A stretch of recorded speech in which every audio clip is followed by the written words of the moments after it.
Ladies and gentlemen, welcome to the 2021 Short Format Cricket Awards from the 100 Club, the inaugural event. We're calling them the Stumpies, I think.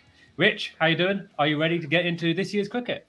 I'm feeling very underdressed, but I didn't receive the dress code on my golden envelope that gave me my invitation to the Stumpies, but hopefully my Ireland training shirt will suffice. I think that's pretty smart. But, who's to know? This may only be the first event of such kind. But, it may grow. It might be the out-competing the Wisden Cricket of the Year before you know it. Indeed. Before we get into it, clearly, we're going to have some biases when we get into these awards. They're just for fun. But we've watched some cricket more than others. I mean, what do you think of that? Yeah. What's cricket been for you this year? Well, cricket for me, we started this, obviously, the inaugural 100 competition, the Caribbean Premier League, IPL, the World T20, and now sort of obviously the Big Bash, but also loads going on in the women's game as well. I mean, it's inevitably going to affect the cricket we've watched because we're fans, we're not cricket journos. But if you're watching this video, if you've got your own views, we'd love to hear what you think for each of the questions. So comment below, let us know where we've gone wrong with these awards. I'd love to hear your views. Yep, and yeah, absolutely. And clearly give us a better name than the Stumpies as well while you're at it.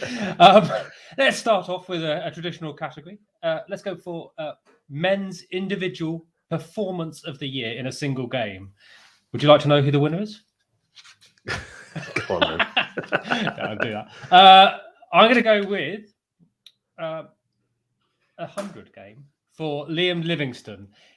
Liam Livingstone playing for Birmingham Phoenix versus the Northern Superchargers on the 17th of August. Took 3 for 20, actually stalled a promising Superchargers batting outfit, and then hit 92 not out with 10 sixes in the match. Do you remember that game well, Rich? I do. And what a summer it's been for Liam Livingstone. I mean, he had that international T20 100 batting at number 4 for England earlier in the summer. Carried that form into the 100 with the Birmingham Phoenix. And, in the World T20, he was almost as much in the side for his bowling as his batting. He's got this incredible ability to bowl off spin to the left-handers and leg spin to the right-handers. Really announced himself as one of the best short-form players in the world this year. The world is his oyster as he goes forward. Surely going to be a fixture in all the big franchise tournaments and the World Cup 2022. We'll get back to that again, perhaps in the future. But any also rounds, the other nominees that you'd like to mention? Yeah, I think there's a couple of. There's loads if you look for it, but a few that I remember very distinctly. The Chris Greaves performance against Bangladesh. That huge upset win in the World T20 where Scotland found themselves 5 down for 50 off 10 overs. Chris Greaves makes 45, gets them up to a competitive score, and then takes 2 for 19 with the ball. That was an amazing one. And then young Dominic Drakes in the CPL final with that 48 off 24 balls to get the solution Patriots over the line. So that was a great one. It was, and you could also throw in there maybe Curtis Campher's 4 in 4 balls for Ireland against the Netherlands, wasn't it, in the World Cup? Yeah. In the World Cup again, a very classy kind of affair as well, not all just hoiks into the deep. And of course, I mean St Kitts and Nevis, not Solution. Apologies. Oh, the Zooks will never forgive you. But you'll be all right. So we like an underdog, but actually we're plumping for the big name in Liam Livingstone's performance of the year. So let's turn our attention now to the women's performance of the year. It is. Who is it? Let's go with Mary-Anne Masonda. Tell us about that performance, Mitch. So I picked this one out because Zimbabwe played their first one-day international this summer in the women's format, and they were playing Ireland at home, and they were up against it in terms of a fairly competitive target, 253. Mary-Anne Masonda, she's the captain of the Zimbabwe women's team, and she scored an unbeaten 100 to see her team home in that very first game. It was 103 off 144 balls. They chased it down, 4 wickets to spare. What a moment for her, and announcing her country's arrival. So as a sort of standout individual performance for the year, I'm going to give it to Mary-Anne Masonda of Zimbabwe. Yeah, really well received. Really quite emotional as well for them as well. Great stuff. You could also clearly have some 100 club flavour in there for the women's tournament. What about Jamie Rodrigues, 92 or 43? That was a huge innings, wasn't it? And in terms of, it was the 4th match of the tournament. Again, a similar situation. I think the Northern Superchargers found themselves 19 for 4 against the Welsh Fire, chasing 130 if memory serves. And Rodriguez, 17 fours and a 6 in that innings, striking over 200. There've been questions going into that game, like would the women's game be as exciting? Would they be able to match the scoring rates of the men's? And that innings really put the women's game at the forefront of attention early on in the tournament. So important, not just for the inning, but what it did for the tournament. You could mention a number of the women's games in the hundreds as having standout performances. Of course, you've got Alice Capsey's 50 at Lords. You've got Marizanne Capps 4 for 9 in the final, with perhaps a fantastic moment in there, which we might come back to. We've got, also in the domestic side, you had Emily Windsor hitting 47 off 97 for the Vipers in the Rachel Hayhoe Flint Trophy. I mean, some great stuff. Any others out there, Rich? Oh, of course, we have to give Maeve Duma a shout out. The Cameroonian bowler who managed to successfully man-cad 4 Ugandan batters in a single innings. So, I don't know. Standout performance. Yeah, you could give it to her. You might just say batsmen should learn a lesson with the man-cad. There you go. Okay, let's move on to perhaps one of the top 2 categories overall in the Stumpies this year. Men's Player of the Year in short format cricket. Rich, you can pick the winner of this one. Well, let's go through some of the nominations, Tom. Okay. Who we think comes in, and I'll tell you some of the people that get honourable mention. Of course, we have to talk about Mohammad Rizwan. Yeah, over 1,300 runs in T20 international cricket in the year. No one else got over 1,000. He had that amazing partnership with Babar Azam in that landmark win over India. It takes something to outshine Babar Azam, but yes, I think he has indeed. this year. So, fantastic calendar year for Mohammad Rizwan. Paul Sterling has had an exceptional year. He's led in ODI runs, which is unusual for coming from Ireland, obviously a test nation, but one of the smaller test nations, as it were, if we ever get to play any test matches. But also from our perspective, drafted into the final of the 100 tournament, had that match-winning knock in the final for the Southern Brave. So enormous year for Paul Sterling. One other one I've picked out was sort of the Australian trio, as it were. Josh Hazlewood, wins the IPL with CSK, then wins the World T20. Glenn Maxwell had a great IPL, again, and is having a great big bash as well. Incredible 100 the other day, and of course Adam Zampa was absolutely key in that whole of the tournament in the World Cup. Yeah, indeed, and of course we mentioned Liam, but I think the winner of this award has to go to, again, this is our bias coming through. It's one of our favourite players, but he's had an amazing year. And that is Moeen Ali. Captain of the Birmingham Phoenix, leads them through the tournament. They narrowly miss out in the final, but he leads that team brilliantly. They play a gung-ho style of cricket. They're the most attractive style to watch in the tournament, for my mind. Then he goes off to the IPL. He becomes the first Englishman to win the IPL with CSK. And not only that, but he's an integral part of that side. Take out Imran Tahir, only played 1 game. He has the best economy rate of any CSK bowler, and then he's 3rd in runs behind that guy Quadam Fatu Plessis. And then England narrowly miss out on making it to the T20 World Cup final, but it's nothing to do with no small part to make. He's the best bowler for England. His economy rate of 5.5. He picks up 7 wickets. Strike bowler almost. He has that. He gets them up to a competitive total that 51 or 37 in the semi-final. And that should be enough to get them there, but it wasn't to be. But for me, he's at the start of the year. He had some critics when he left the India Test tour early. He subsequently retired from Test cricket. But as a short format player, for me, best all rounder in the world, Moeen Ali. And long may it continue. You won't hear any votes against that from me. So Moeen Ali gets the Player of the Year on the men's game. Let's have a look at the women's category. Cue montage. Here we go. So, a tricky one for the women's one. Again, this comes into our bias, I guess, because the Australians have not left Australia much, really.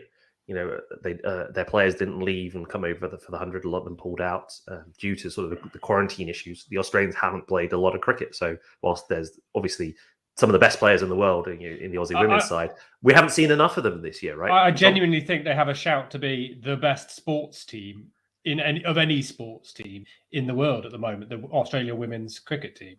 But as you say, not getting enough exposure around the world to catch the voters' eye in our awards. Exactly, but I mean, a big shout out to the likes of Beth Mooney, who was fantastic in that series against, or Nicola Carey in that series against India. We've seen a lot of the Indian players this year. Yeah, Jemmy Rodriguez, as we said, come in. Shefali Verma continues to impress. Mitali Raj is still going strong at in her later years of cricketing terms, not later years, and of course. But I think it came down to two for me. Okay. It was, and I'll leave this for you to decide. So I think you have Marizanne Kapp, been brilliant for South Africa. Was fantastic in the 100 alongside her South African teammate and wife, Dani van Niekerk. Took 4 for 9 in the final, and but also has done great internationals. But I think the other one is Tammy Beaumont, who's essentially first in T20I, over 300 runs in terms of major nations. That's the leader. 500 runs in ODI cricket. That's sort of third overall, and was great when she came into the 100 as well for London Spirit. So and rounded off that summer with that fantastic 100 against New Zealand. Absolutely, and the vote goes to Tammy Beaumont for me. So many congratulations to Tammy if you're watching, of course. Okay, next award. And I don't know if Ollie's come up with this one. He's clearly not with us today, but the How on Earth Did They Mess That Chase Up award for most messed up chase. And I think we've got a couple of numbers in here. How about the Punjab Kings, Rich, against the Rajasthan Royals in the IPL, needing 8 off 12 balls with 8 wickets in hand and 2 setbackers at the crease? What happens? Well, I think there's been a few of these this year. An honourable mention has to go to the Spirit messing up against the Brave. And also that T20 quarter final between Notts and Hampshire, when I think Hampshire needed 3 off the last over, and Brad Wheel denied them. But no, in this bowling, case, we'll call that it was Markram and Poran at the crease. They need 8 off 12. They're 2 down. Mustafizir bowls at 19th. It only goes for 4. Right, so they need 4 off the last. There's still 8 wickets in hand. 4 off 6. Kartik bowls it. Last over, it goes dot, single, wicket, dot, wicket, dot ball. They lose by 2 runs, Tom. 4 down. It's criminal. 4 down. It's criminal in short format cricket. Oh well. I'm not sure of WinViz at the end of the 19th over. I don't think I've ever seen 100.0 on WinViz, but that goes to show that is the reason why WinViz never goes to 100.0. There's always a chance. There'll have been some bookies laughing all the way to the bank on that one as well, I suspect. Okay, so on the flip side of that, the How Did They Win From There award for the best chase or the most spectacular recovery in short format cricket. A couple of good ones here. We could have the Northern Superchargers versus the Welsh Fire. Yeah. I mean, that was a great one. Was Jemima Rodriguez again playing her part? Indeed. We mentioned it earlier that they were 19 for 4 down in that one. Yeah. That Scotland-Bangladesh again, when they found themselves 50 for 5. I mean, half the time in the T20 World Cup, it seemed that the batting side were 30 for 4 or 40 for 5, but more often not, they ended up losing it in that situation. Well, but perhaps that's one of where we should look for the winner. What about that New Zealand England semi-final in the women's T20? In the men's T20, and men's T20. Sorry. Yeah, I think we have to, even as difficult it is to talk about as an England fans. I think when Liam Livingstone bowls that over for 3, I think it's the 14th or 15th, and the Kiwis need 60 off the last 4 or 5 or whatever it is. You think, this is England's game here, but somehow they dug it out. That over from Jordan goes for 20 odd. Jimmy Neesham, who of course was on the losing side back in the 2019 World Cup, exercises some of those demons, I guess, against England. Of course, they don't win the final, but that and get an amazing 5 over period of hitting. I can't believe they won. I still can't believe they won from there, but they did. So let's give that one to the Kiwis, because they've virtually won everything else this year. Yeah, I mean, the The Stumpies award will be found a spot in their cabinet of trophies, I'm sure, marked 2021. No problem with that. Have you designed the Stumpy yet? Can you drink out of a Stumpy? Is it is it Stump? Given what I've got around me, it's not going to be very inspirational at all. Is it a cup with a cricket ball on top of it? It could be the candle holder, could be my can of Coke, whatever. I don't know, but it doesn't exist yet. No. Okay, let's have another award. Other soft drinks are available. They are. If you're watching Pepsi. I'd also recommend the zero for lower sugar option. Right, we're off the course here, and the auto cue is broken, clearly, on this award ceremony. Let's have the Tim Payne Award for dubious cricketing morals. Rich, who have you got? One of the more contentious moments of the year. Let's think back to that second ODI at Mackay, where the Australian women's cricket team were on a tremendous tear, weren't they? Looking for the 25th, 26th win in a row. But they were in trouble against an Indian side who was really giving as good as they got in that series. They were. And I think what they needed, six off the last two, 5 off the last two. And of course, Julian Goswami bowls it. The ball's dipping, Tom. It is dipping. Nicola Carey's crouching. You've literally sent me a diagram of the trajectories of this. You were so upset. Bruce Oxenford, Eloise Sheridan, they were out in the middle. Philip Gillespie, he was the third umpire. And Claire Polisak, she was a reserve umpire, but she's not getting off lightly. She's part of that umpiring crew. All 4 of you.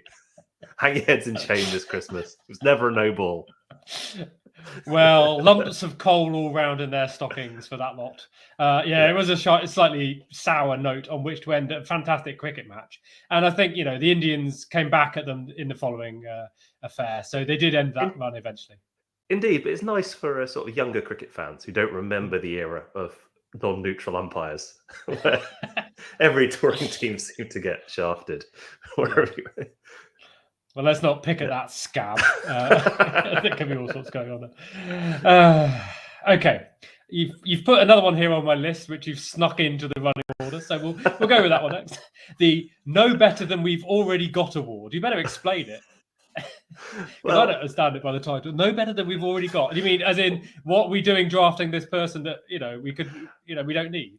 Well, I was just imagining the South African selection meeting where they put together their T20 squad and thought, oh, there's this fella called Faf du Plessis who's basically 2 runs off being the leading run scorer in the IPL. The world's premier T20 tournament. Do you reckon we can find room for him in our side? No better than we've already got. And his mate AB de Villiers or Chris Morris. No, don't need him. Or Janman Milan or any of them. No need. Go with what we've got. Let's go and play our brand of risk-free, tedious cricket. Spend 17 overs chasing whatever it was, 84 against Bangladesh, and get knocked out on net run rate. So yet another choke from the South Africans. But I'm sorry to say you're right, but maybe fingers crossed they'll have a change of heart come next year's affair. Okay, let's get back onto firmer ground in terms of awards categories. Match of the year, Rich. I am going to nominate 3 for you, and you can take your pick. So you can have the pick of the men's 100 games overall, which was the Trent Rockets versus the Northern Superchargers, closed out by Alex Hales smashing the ball deep into the crowd at Trent Bridge. You could have India versus Pakistan, the game of the World Cup for me, just in terms of the atmosphere, the affair, the event, and the quality of the cricket that we saw with the Pakistans coming out victorious on the 24th of October. Or you can have a fabulous blast affair between Kent versus Somerset, which is also known as the Tom versus Rich affair. Yeah. Which one do you want? So I think the best game out of those 3 has to be the Rockets Superchargers game, because in terms of a cricket match that went up and down in terms of who was going to win it, an unusual game, it sort of really marked the 100 as a fascinating format. I think a lot of people got behind the tournament after that game because it was it demonstrated how keen the players were to win. You obviously had Ben Stokes in the Supercharger side at that point, fiercely competitive. You had this very kind of Yeah, you had this dropping a key catch, which is what you hardly ever see. Ben Stokes, one of the safest pair of hands in the game. Very strange innings from Alex Hales, who just couldn't get going the whole way through, but somehow got his team over the line. Wickets falling at either end. Ollie complaining about WinViz fluctuating. Essentially, it's all meaningless, isn't it? It's like, okay, well, no, it just means it's a tense game. The other two, as you said, great occasions. India v Pakistan in the World Cup, always great. As disappointed I am as an India fan, but you have to concede. Pakistan were better on the day, and obviously the Tom Rich Kent Somerset final. We could do this show for another 50 years. We'll probably never see a Kent Somerset final again. So just great that could happen in our first year of doing this show. Lovely stuff. Okay, I'm going to keep it moving. Yes, perhaps let's do it. This one has to be less about the cricket itself. You have free reign, but for highlight of the year of all cricket. You can give me some nominations, but I'm gonna pick the winner on this one. Go on. Well, highlights. There's lots to go on, and I've kind of gone quite 100 focused, or quite domestic focused here. So I think the inaugural game of the 100 was quite an event. It'd been several years in the making. We'd obviously had postponed in the 2020. They started with a single women's game. Most of the games were double headers. There's questions about how many people would actually turn up. Would people understand the rules? Would people tune in at home? And it was a great game. I mean, we could have had it in the previous category of match of the year. The Manchester Originals taking on the Oval Invincibles. The Invincibles squeaking home thanks to a 50 from Van Niekerk, wasn't it? And Maddie Villiers smacking a few at the end there. Great atmosphere. It was a mixture of people who were obviously into short format cricket, but also some people who were intrigued. I think everybody responded to it, and I think it got the tournament off to a good start. So that was a kind of a highlight. And then sort of rounding it off, that final at Lords, again, the Oval Invincibles are playing. It's a moment. Sophia Dunkley's been great all summer. She's been great for the Southern Brave.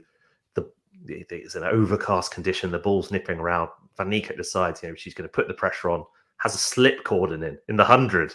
Two of them. And of course, Sophia Dunkley nicks off. Caught a second slip in a 100 match. Who'd have thought it? Fantastic moment. Very, very good. Some other worth mentions from the 100 as well. You could have Jordan Cox's catch out in the deep. Well, from the T20 blast, Tom. Sorry, from the blast. Oh, yeah. I get myself confused. Yeah. But also, you could have the Cox and Bell Drummond affair as well. Yes. Where they ran into each other on the boundary and were somehow connected, thereby giving a 6. But I mean, that catch where, of course, it's not Jordan Cox's catch, is it? Because he parries the ball back in, but absolutely incredible bit of fielding. But you were quite moved. You were quite a sentimentalist at heart, aren't you, Tom? You were quite moved by Ashgar Afghan's final match. I was because I love the growth of cricket. Yeah, particularly over the last decade. Afghanistan at the forefront of that, I think, along with the growth of the Bangladeshi game, the Ireland game, Scottish game, etc. And we're seeing that grow. And I think Ashgar Afghan has played a huge part in that, in bringing that team to test status, bring it up the ranks in terms of quality and competitiveness, and seeing him brought off the pitch at the end of his World Cup game with sort of a guard of honour from his teammates, I thought was a lovely moment in the cricketing year. But I think the overall highlight of the year for me has to go to that opening women's game when we just saw the players coming onto the pitch with their jaws around hanging slack at the sort of the spectacle of it, and we saw the record TV figures and all of that. It just set it up nicely. So that is the highlight of the year. Okay, 2 closing categories, Rich. Let's rip through these. Next big thing, women's game, and then next big thing in the men's game. So which one do you want to do first? Let's do the women's game. Is it Alice Capsey? Well, I think Capsey's time will come, but I was thinking a little bit more in terms of who's really going to break out in 2022. Okay. And I think I've highlighted Charlie Dean for this one. She's made her international debut this summer in the series against New Zealand, and now she's in the Ashes squad. Again, it sort of shows the platform that the 100 gives, because she played in the same team as Heather Knight over the summer, played for the Spirit, and the England captain got to see her up close to see how good a player she was. I'm not saying that necessarily directly involves her being picked, but it can't be helped. It can't not help being captained by an England captain in a domestic format. And she was probably the Spirit's best bowler in the tournament. She's 20-year-old off spinner, gives England a little bit more, something a bit different. Hasn't played much red ball cricket, but it'll be interesting to see how much game time she gets in the Ashes coming up. So I think it could be a big year for Charlie Dean, 2022. A big shout, a great shout. I think she's definitely on the up, and I think if she has a great year, then the London Spirit could be a genuinely competitive team in that women's competition next year. We'll see what they look like come that time, of course. Let's have a look at the men's then. The player for the future, as it were. Next big thing in the men's game. Here's a couple of options for you. What about a Sri Lankan, Rich? You love a Sri Lankan? Yeah. Oh, of course. Do you want some Charith Asalanga, or do you want Wanindu Hasaranga? Well, you pays your money, takes your choice, right? Yeah. Both brilliant prospects, though, for 2022. What do you think? You're an Asalanga fan, aren't you? I am. I think he really matured as a player during the World T20. I think, after the last round of great Sri Lankans entered retirement, we've been waiting for that new crop to come through and become household names. And I think he's as talented as they come, and I think he's going to be the bedrock of that Sri Lankan batting lineup, for many years to come. And not just in terms of the international cricket, but I think he's also going to be highly sought after in terms of franchise leagues too. So, as I've said before in this, I'd love to see him in the 100 next year. Yeah, and we've seen some others coming out of that 100 doing well on the international scene, breaking out already, I'd say. You'd say like Harry Brook or George Garton until he went to the IPL.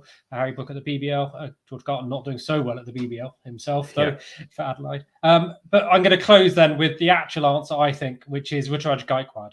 What a year he's had. And what's the future hold for him? Well, I think, again, like we were saying with the Sri Lankan team, perhaps with the Indian T20 side, we might see a bit of a changing of the guard. Virat Kohli's obviously given up the captaincy. He wants to carry on playing, but there might be a bit more rotation involved. Rohit Sharma's getting on a bit as well. Maybe Dhawan's getting on a little bit too. So maybe we'll start to see some of those younger players coming into the side. And I think Gaikwad definitely has put his hand up with his performances in the IPL for getting a run in the Indian team. So, I think 2022 could be a big year for him internationally to supplement what he's done domestically in 2021. Do you know how they could do it, Rich? How do they do it?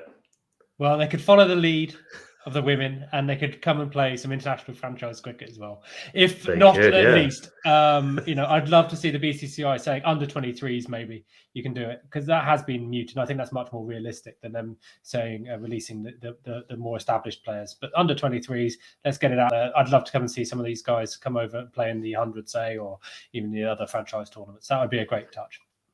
Yeah, and it was talked about, after India had the relatively very disappointing T20 World Cup for them, not featuring the semi-finals. It was the discussion going around, what they could do to improve, and it was this idea that maybe they don't have enough exposure to playing in different conditions. So, the BCCI when it suits them, do move quickly. So perhaps we will see some young Indian stars coming into the 100 next year. Yeah, which would be fantastic for us. Which one comes first, that or the women's IPL? Talking about quick moving. No, okay. Rich, I think we can agree it's been a pretty excellent year of cricket, despite all of the obstacles. We can look forward to more, though. So are you going to join me hopefully next week, maybe? And we can have a look forward into 22, into the calendar, into the diary, as it were. And we can have a little think a bit more about what's coming up next year. You okay for that? Sounds great. Looking forward to it already. Great. Well, thank you. That's been a load of fun. If you've enjoyed that, please let us know with a like or subscribe. I know everyone on YouTube's asking that, but it's much appreciated as we try to grow. We've got over 200 subscribers now. And as I say, we do it for fun. But if you want to put some comments down, we'd love to hear them. Rich, it's been a pleasure. Have a very happy holiday season. Cheers.